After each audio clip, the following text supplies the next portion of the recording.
조국 민정수석이 지난해 이런 일침을 했었다고 합니다. 검찰의 기본 속성은 죽은 권력과는 싸우고 산 권력에는 복종하는 하이에나다. 좀 과격한 표현인 것 같기도 한데 정윤회 문건의 재조사 가능성을 언급한 것도 같은 맥락 같습니다. 자, 실제 경찰이 사건 재수사에 들어갔다고 하죠? 예, 4년 전이죠. 그때 문건의 유출자로 지목이 돼서 수사를 받다가 스스로 목숨을 끊었죠. 최경락 경위. 이분의 형이 그 재수사 진정서를 냈습니다. 한 달 만에 이제 서울경찰청에서 실제로 이제 조사에 착수를 했는데요. 두 가지 의미가 있는 거죠. 일단은 어차피 그 진상규명 해야 됩니다. 또 두 번째로는 뭐냐면 경찰의 입장에서는 지금 검경 수사권, 그래서 검찰과 아주 미묘한 신경전을 벌이는 시기에 아주 좋은 제목이죠. 이게 재료가 되는 거죠. 검찰에서는 굉장히 반발하고 있는 거죠. 자기들 수사에 아무 문제가 없었다라고 얘기를 하고 있는 상황입니다. 근데 사실 제가 보기에는 이 정윤회 문건은 굉장히 그 중요한 사건이에요. 그렇죠. 일단 정윤회라는 인물 자체가 7년 동안 박근혜 전 대통령의 비서실장을 했고요. 또 검찰의 중앙지검에 이제 출두했을 때 아무런 신분증이나 이런 거 내지 않고 그냥 프리패스를 했는데 이거는 황제 중에 황제였던 거죠. 우병우가 황제가 아니라 원조 황제가 정윤회였던 거예요. 그리고 뭐 커피도 마시고 뭐 검사 앞에서 스트레칭도 하고 다리도 꼬고 앉았고 뭐 굉장히 많은 이제 이야기가 있었죠. 반면에 억울하게 자살을 한 최경희의 경우는 극도의 공포를 느꼈고 상당히 가혹한 수사를 당한 것 같아요. 화장실도 못 가게 했고요. 밥도 굶겼고 그다음에 초여름에 입는 점퍼 하나 입고 들어갔는데 아무것도 안 줘갖고 너무너무 춥다고 막 이가 덜덜덜 떨린다는 이런 전화도 받았다는 거예요. 이런 점에 있어서 저는 여기에서 우리가 밝혀야 될 것이 너무나 많고 또 그것이 진실이 밝혀진다면 그건 이제까지 우리의 상상을 초월하는 그 무엇이 분명히 드러날 거다. 저는 이렇게 생각해요. 그러니까 이제 민정수석실에서 했던 행태가 밝혀질 수밖에 없어요. 이 정도 사안이라면은 민정수석실 근무했던 사람들을 데려다가 조사하면 금방 나올 수 있을 것 같고 이제 문제는 이게 재밌는 게 주였던 문건에 관한 사실 여부는 형사부에 배당이 됐어요. 문건 유출이 종이었던 이게 특수부에 배치된 겁니다. 그러니까 더 세밀하게 또 강하게 수사를 하도록 돼 있었던 거죠. 그런데 그런 과정에서 검찰 수뇌부가 어떤 역할을 했는지 어떤 지시를 받았는지 이것을 파헤치다 보면 상당히 검찰 내부의 문제점이 드러날 수 있고 이게 또 검찰 개혁의 어떤 시발점이 될 수가 있는 거죠. 그 문건 자체도 그쪽의 수사에 의해서 일단 허위로 나타났잖아요. 근데 나중에 이제 지나고 나니까 사실상 좀 부정확한 측면들은 있었죠. 그러니까 정윤회 자리에다 최순실을 넣으면 완벽한 문건인데 그것이 유야무야 된 과정도 좀 봐야 될 것 같고 또 하나가 뭐냐면은 그 당시까지만 해도 실제로는 정윤회가 거기 개입하고 있었을지도 몰라요. 그 당시만 하더라도 그 이후에는 물론 이제 정윤회가 아웃돼가지고 최순실만 남았지만 그 전에는 어땠는지도 모르고 이 부분에 대한 경위도 좀 살펴봐야 되는데 어쨌든 간에 이걸 갖다가 지금 허위다라고 결론 내린 부분이 있잖아요. 그것도 좀 이상하죠. 2014년 11월 28일 날 이제 세계일보에서 보도를 해요. 정윤회 문건이 나왔어요. 나왔는데 우병우라고 하는 기술자가 들어가면서 이것은 국가기밀 유출이다. 이 기획하는 과정 속에서 김영한 민정수석은 배제됩니다. 그리고 김기춘 비서실장한테 직보가 되죠.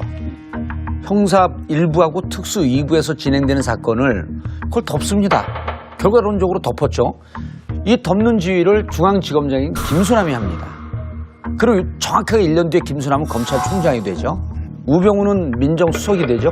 그 다음에 이영렬 중앙지검장이 되죠. 그 다음에 또 하나 우리가 얘기하는 안택은 검찰국장이 이때 들어옵니다. 그래서 중앙지검, 검찰총장, 검찰국장, 민정수석 4인방이 딱 시스템이 맞춰지는 거예요. 그리고 이때부터는 김기춘은 우리들 눈에는 실세였지만 이 위에 누가 있었냐면 우병우가 자리 잡고 조금 더 과장돼서 얘기하면 이때 김기춘도 없었고 박근혜도 없었고 5개 사정기관에 인맥들을 다 뿌리면서 이때부터 우병우 천하가 되는 겁니다. 그래서 이거를 저는 청와대 민정수석과 문재인 대통령이 파악했다고 봐요. 그래서 이 우병우 라인을 드러내는 것은 공직사회를 완전히 개혁하는 거고 이 시발점 더 비기닝 오브 국정농단이 정윤회 사건인 거예요. 아 근데 스토리는 정말 짜임새 있네요. 기가 막히게 짜임새 있게 이렇게 만드셨어요. 이건 음모론이 아닙니다. 아니 약간 이거는 야매끼는 좀 팩트입니다. 있어. 집에 가서 생각하면 이상해. 정윤의 문건을 조사를 하게 되면 바로 누가 걸리냐면 김수남 당시 중앙지검장이 걸립니다. 그렇죠. 그리고 그 이후에 민정수석으로 된 다음에 임명된 사람들이 줄줄이 걸리는데 그게 안태근이에요. 이영렬이에요. 그럼 김수남이 딱 걸리면 이 양반이 걸려 들어갈 순간 우병우는 이제 빠져나올 수가 없는 근데 거죠. 이게 파장이 크네요.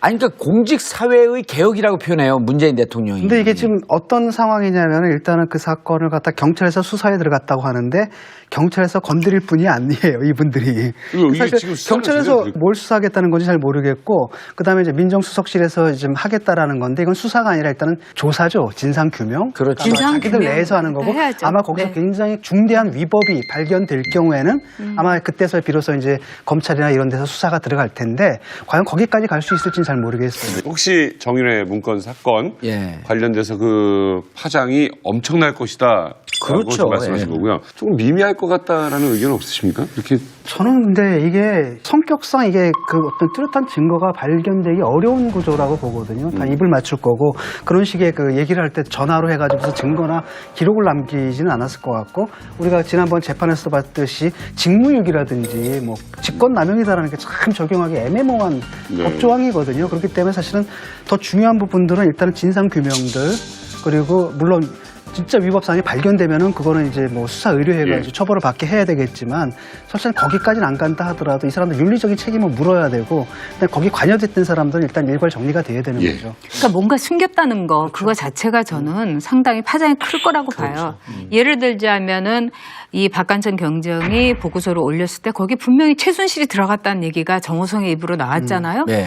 그러면 최순실에 대해서 끝까지 모른다고 했던 우병우의 경우는 일단 위증죄가 성립이 되는 거예요. 그리고 저는 이것도 이거지만은 정윤회라는 인물의 역할에 대해서 바로 그것이 굉장히 큰 핵폭탄이 될 수도 있다고 생각해요. 박 대통령이란 사람을 만들기까지 강남팀에서의 모든 전략은 사실 정윤회가 짰다고 봐도 과언이 아니에요. 그렇다면 그 과정에서 작은 문제라든가 또 우리가 생각하는 오촌 그 살인 사건이라든가 이런 모든 거에 사실 관련이 돼 있기 때문에 일종의 우리가 약으로 치자면은 이 부작용 그 사이드 이펙트가 치료제가 되는 수도 있잖아요.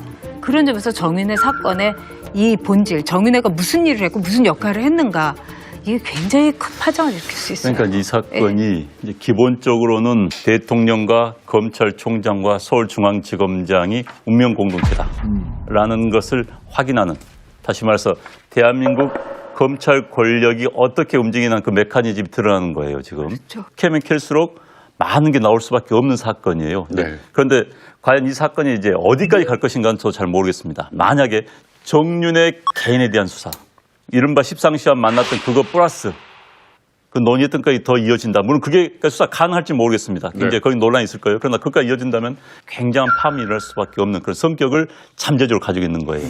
혹시 요즘 SNS에서 유행하는 우리인이 하고 싶은 거 다 해.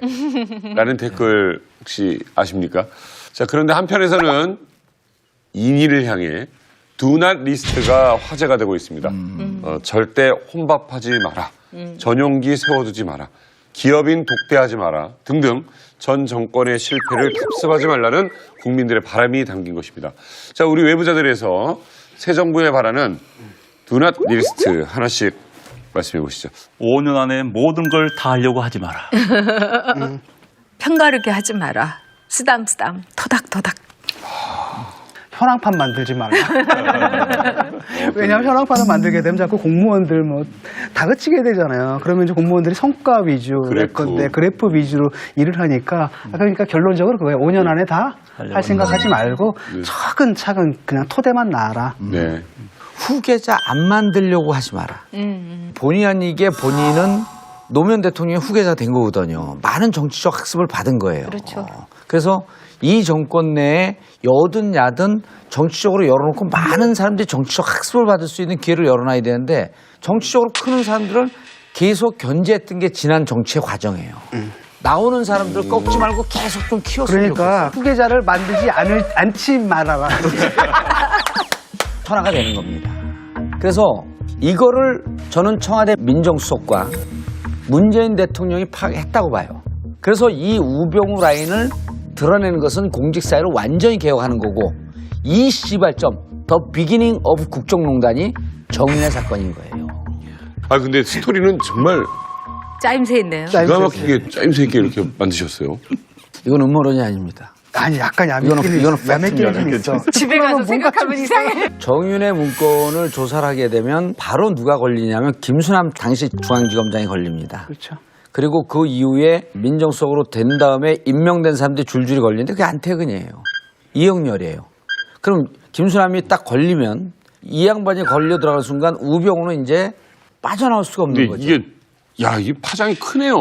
아니 그러니까 공직사회의 개혁이라고 표현해요. 문재인 대통령이. 근데 이게 지금 어떤 상황이냐면 일단은 그 사건을 갖다 경찰에서 수사에 들어갔다고 하는데 경찰에서 건드릴 분이 아니에요, 이분들이. 이게 사실 지금 수사는 경찰에서 제대로 뭘 수사하겠다는 건지 잘 모르겠고 그다음에 이제 민정수석실에서 지금 하겠다라는 건데 이건 수사가 아니라 일단은 조사죠, 진상 규명. 그렇죠. 진상 자기들 규명. 내에서 하는 거고 해야죠. 아마 거기서 네. 굉장히 중대한 위법이 발견될 경우에는 아마 그때서 비로소 이제 검찰이나 이런 데서 수사가 들어갈 텐데 과연 거기까지 갈 수 있을지는 잘 모르겠어요. 혹시 정윤회 문건 사건 예. 관련돼서 그 파장이 엄청날 것이다. 그렇죠. 말씀하신 예. 거고요. 조금 많은 이제 이야기가 있었죠.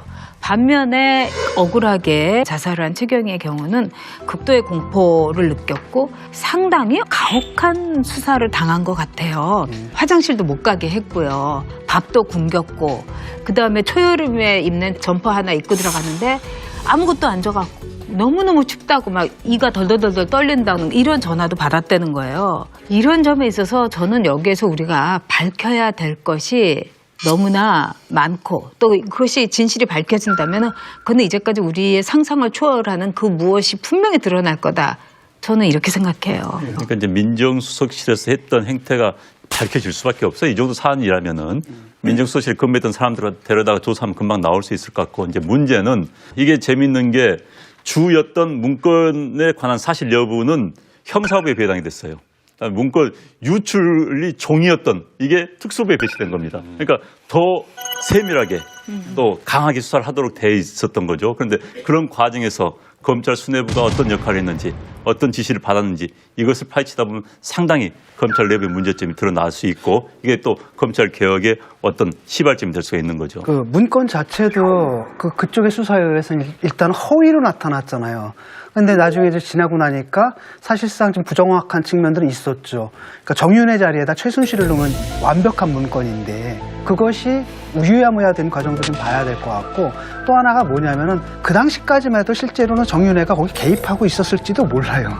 그 당시만 하더라도 그 이후에는 물론 이제 정윤회가 아웃돼가지고 최순실만 남았지만 그 전에는 어땠는지도 모르고 이 부분에 대한 경위도 좀 살펴봐야 되는데 어쨌든 간에 이걸 갖다가 지금 허위다라고 결론 내린 부분이 있잖아요. 그것도 좀 이상하죠. 2014년 11월 28일 날 이제 세계일보에서 보도를 해요. 정윤회 문건이 나왔어요. 나왔는데 우병우라고 하는 기술자가 들어가면서 이것은 국가 기밀 유출이다. 이 기획하는 과정 속에서 김영한 민정수석은 배제됩니다. 그리고 김기춘 비서실장한테 직보가 되죠. 형사 1부하고 특수 2부에서 진행되는 사건을 그걸 덮습니다. 결과론적으로 덮었죠. 이 덮는 지휘를 중앙지검장인 김수남이 합니다. 그리고 정확하게 1년 뒤에 김수남은 검찰총장이 되죠. 우병우는 민정수석이 되죠. 그 다음에 이영렬 중앙지검장이 되죠. 그 다음에 또 하나 우리가 얘기하는 안태근 검찰국장이 이때 들어옵니다. 그래서 중앙지검, 검찰총장, 검찰국장, 민정수석 4인방이 딱 시스템이 맞춰지는 거예요. 그리고 이때부터는 김기춘은 우리들 눈에는 실세였지만 이 위에 누가 있었냐면 우병우가 자리 잡고 조금 더 과장돼서 얘기하면 이때 김기춘도 없었고 박근혜도 없었고 5개 사정기관에 인맥들을 다 뿌리면서 이때부터 우병우 중요할 것 같다라는 의견 없으십니까? 이렇게 저는 근데 이게 성격상 이게 그 어떤 뚜렷한 증거가 발견되기 어려운 구조라고 보거든요. 다 입을 맞출 거고 그런 식의 그 얘기를 할 때 전화로 해가지고서 증거나 기록을 남기지는 않았을 것 같고 우리가 지난번 재판에서 봤듯이 직무유기라든지 뭐 직권남용이다라는 게 참 적용하기 애매모호한 법조항이거든요. 그렇기 때문에 사실은 더 중요한 부분들은 일단은 진상규명들 그리고 물론 진짜 위법 사항이 발견되면은 그거는 이제 뭐 수사 의뢰해가지고 예. 처벌을 받게 해야 되겠지만 설사 거기까지는 안 간다 하더라도 이 사람들 윤리적인 책임을 물어야 되고 일단 거기 관여됐던 사람들은 일단 일괄 정리가 돼야 되는 예. 거죠. 그러니까 뭔가 숨겼다는 거 그거 자체가 저는 상당히 파장이 클 거라고 봐요.